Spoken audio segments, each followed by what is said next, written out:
Hello दोस्तों, पीके math power में आप सभी का स्वागत है।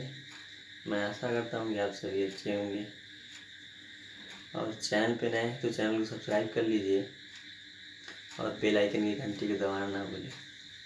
इस चैनल पे दोस्तों इसी तरह टॉपिक वाइज वीडियो अपलोड होता है और कुछ विद्यार्थी ऐसे भी होते हैं जो सोचते हैं मैं 10वीं में पढ़ रहा हूँ, 12वीं में पढ़ रहा हूँ, मैं क्या करूँगा देख। ये सबके लिए ज़रूरी है, सबके लिए इम्पोर्टेंट है। जो भी शिक्षा से जुड़ा है सबके लिए ज़रूरी है कि सीखने की इच्छा होनी चाहिए। ठीक है दोस्तों, और सीखने से ज्ञान घटता नहीं है, बढ़ता ही है। ठीक है, तो सपोर्ट करते रहिए और लाइक और शेयर करें ज़्यादा से ज़्यादा। ठीक है, तो आइए आप लोग देख ही रहेंगे जैसा कि बोर्ड पे ऊंचाई और दूरी। आज हम लोग एक नया चैप्टर डिस्कस करेंगे, हाइट एंड डिस्टेंस, यानी ऊंचाई और दूरी, जो सबके पल्ले तो नहीं पड़ता है। बहुत कम ही लोगों के पल्ले पड़ता है, समझ में नहीं आता है एक ऐसा टॉपिक। ठीक है, तो आइए हम लोग देखते हैं और मैं ऐसा कंसेप्ट बताऊंगा कि आप लोगों के दिमाग में ना छप जाएगा। आइए स्टार्ट करते हैं। बोर्ड पे आ जाइए, बोर्ड पे ध्यान दीजिए। ठीक है, तो सबसे पहले हम लोग कंसेप्ट सीखेंगे। कंसेप्ट क्या कहता है?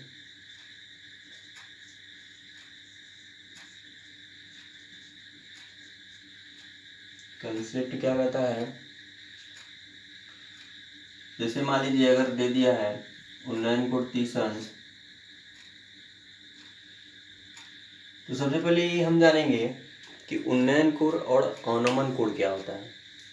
जब हम ऊपर की तरफ देखते हैं, यानी मान लीजिए यहाँ पे कोई व्यक्ति है, ठीक है, यहाँ पे कोई व्यक्ति है और यहाँ से क्या कर रहा है, ऊपर की ओर देख रहा है।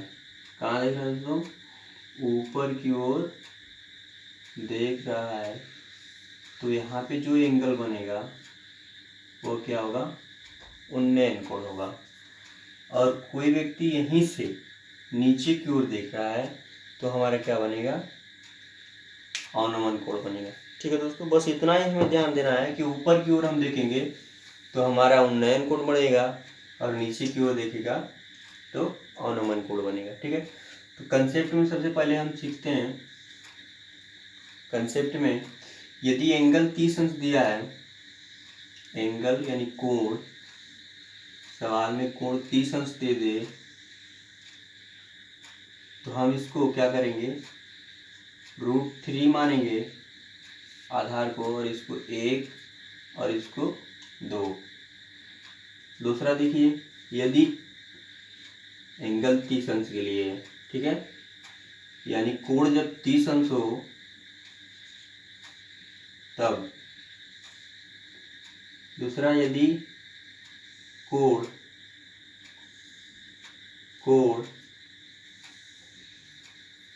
60 अंश दे दे, 60 अंश दे दे, तो लंब हमारा क्या हो जाएगा? लंब को √3 मानेंगे, आधार को 1 मानेंगे, आधार को 1 मानेंगे और कर्ण हमारा 2 हो जाएगा। ठीक है, तीसरा देख लीजिए कंसेप्ट। यदि एंगल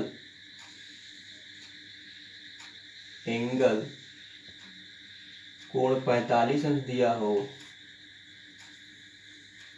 तो हमारा लंब 1 होगा, आधार भी 1 होगा, कर्ण क्या होगा? √2 हो जाएगा। ठीक है दोस्तों, अब आप कहेंगे ये सब क्या है? 2 मिनट रुक जाइए, सब कुछ समझ में आ जाएगा। ठीक है, ये हमारा कंसेप्ट, बस इतना हमें ध्यान देना है कि यदि 30 अंश का एंगल बने तो हमारा आधार क्या होगा? √3 होगा, लंब क्या होगा? 1 होगा, कर्ण क्या होगा? 2 होगा। यदि एंगल 60 अंश का बने, यानी कोण 60 अंश बने, तो लंब √3 होगा, आधार 1 होगा। और ये देख 60 और 30 में ये कॉमन चीज़ें हैं 2। यानी याद करने का भी तरीका सीख लीजिए। जैसे ये 30 अंश है, यानी 60 से छोटा है तो √3 हमारा क्या होगा, नीचे होगा। ये 60 अंश है, 30 से बड़ा है तो √3 हमारा क्या, लंब होगा। ठीक है। और 45 का तो वही, यानी लंब और आधार 1 है, कर √2 है। तो आइए इस पर सवाल देखते हैं। ठीक है।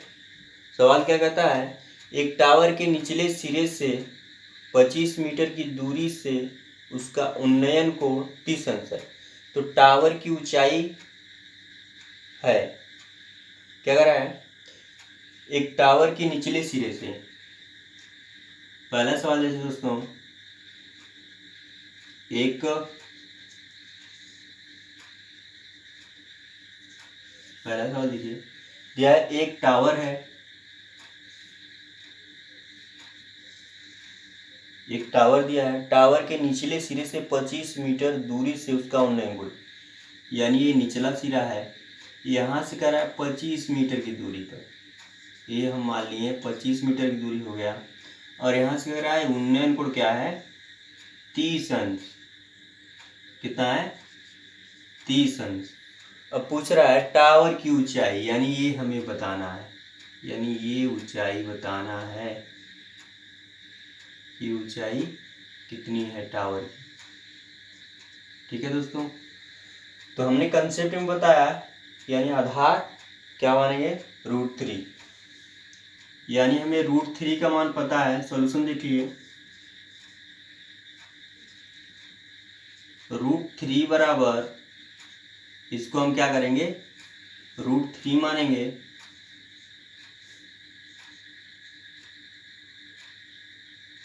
इसको हम क्या करेंगे, √3 मानेंगे, यानी √3, यही तो हमने माना है यहाँ पे ना, √3 बराबर 25 दिया है, और ये क्या होता है, 30 अंश में 1 होता है। यही हमसे पूछ रहा है 1 की वैल्यू। ठीक है, ये √3 है पूरा, 1 की वैल्यू पूछ रहा है। 1 बराबर क्या हो जाएगा, 25 बटा √3। ठीक है दोस्तों। इसको दूसरे तरीके से भी कर सकते हैं। ये कंसेप्ट मेथड था। सेकेंड मेथड, ये पहला, दूसरा मेथड देखिए, हम देखेंगे कि हमें क्या क्या निकालना है। तो हमें आधार पता है, केवल एंगल यानी कोण पता है, हमें क्या निकालना है, लंब निकालना है। तो ये देखेंगे त्रिकोणमितीय अनुपात में लंब और आधार किस में आता है, लंब और आधार हमारा किस में आता है दोस्तों, tan थीटा में आता है। tan 30 बराबर, उसके लिए यहाँ पर क्या होगा, नाम देना पड़ेगा। मान लीजिए इसको A, इसको B, इसको C मान लेते हैं। ठीक है। तो क्या होता है, tan थीटा बराबर, त्रिकोणमितीय अनुपात क्या होता है, लंब बटा आधार। लंब क्या है, AB, आधार क्या है, BC। tan 30 अंश का मान क्या होता है दोस्तों, 1 बटा √3। AB हमें निकालना है, AB हमें निकालना है, BC मान दिया है कितना, 25। यहाँ से AB क्या आ जाएगा, यहाँ से AB क्या आ जाएगा, 25 बटा √3। ठीक है, 25 बटा √3। नेक्स्ट सवाल देखिए,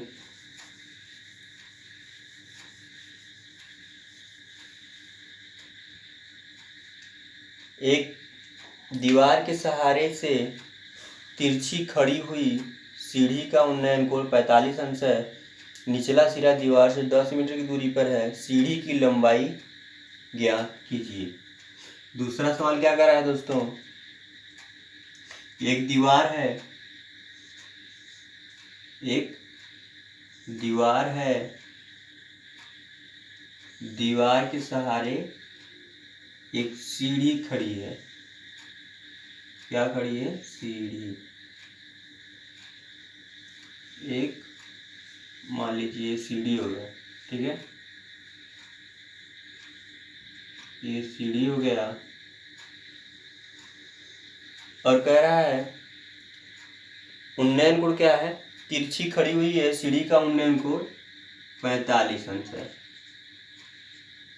45 अंश हो गया। और निचला सिरा दीवार से, ये दीवार है दोस्तों, ये क्या है? दीवार है। निचला सिरा दीवार से, यानी इसका सीढ़ी का निचला सिरा दीवार से कितनी दूर बता रहा है? 10 मीटर। 10 मीटर की दूरी पर है। तो पूछ रहा है सीढ़ी की लंबाई, यानी इसकी लंबाई हमें निकालना है। तो हमने कंसेप्ट में बताया है कि 45 अंश जब एंगल देगा तो लंब एक होगा, आधार भी एक होगा, और कर्ण क्या होगा? √2 होगा। यानी एक का मान हमें दिया हुआ है, यानी आधार जो है एक का मान हमें दिया हुआ है। सॉल्यूशन, एक का मान क्या किया है? हमें दिया 1 बराबर 10 दिया हुआ है, ठीक है। और हमें निकालना क्या है? √2 का मान। वही तो हमें कर्ण पूछ रहा है। तो √2 बराबर क्या हो जाएगा? 10√2। ठीक है दोस्तों, कंसेप्ट से निकालना कितना आसान रहा।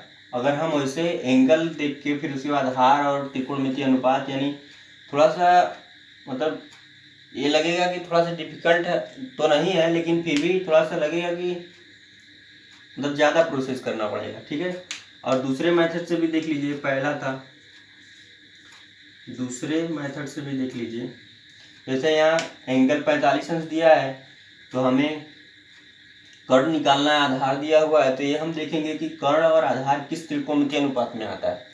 तो cos थीटा में क्या आता है? आधार बटा कर्ण आता है, ठीक है। तो cos थीटा बराबर cos 45 अंश बराबर आधार बटा, आधार क्या है यहाँ पे मानना, नाम दे देते हैं ABC। आधार क्या है? BC। आधार बटा कर्ण, कर्ण क्या है? AC। AC हमें निकालना है। cos 45 अंश का मान क्या होता है? 1/√2 BC। BC 10 दिया है, AC हमें निकालना है। तो AC बराबर क्या हो जाएगा? 10√2 मीटर। ठीक है दोस्तों, 10√2 मीटर। ये दूसरे सवाल का दोनों मेथड से हमने हल कर दिया। हमें दोनों मेथड आना चाहिए, यानी दोनों तरीके से सॉल्व करना आना चाहिए। या तो आप कॉन्सेप्ट बेस्ड रहेगा, आप इसको ध्यान में रख लीजिए, ज़्यादा समय नहीं लगेगा याद करने में, मात्र 1-2 मिनट याद करने में लग जाएगा। बस यूँ ही देखेंगे, बस याद हो जाएगा। प्लीज़ चैनल को सब्सक्राइब कर लीजिए और सपोर्ट ज़रूर से ज़रूर करिए, ठीक है। आज के लिए बस इतना ही। थैंक यू, धन्यवाद, बाय बाय, टेक केयर।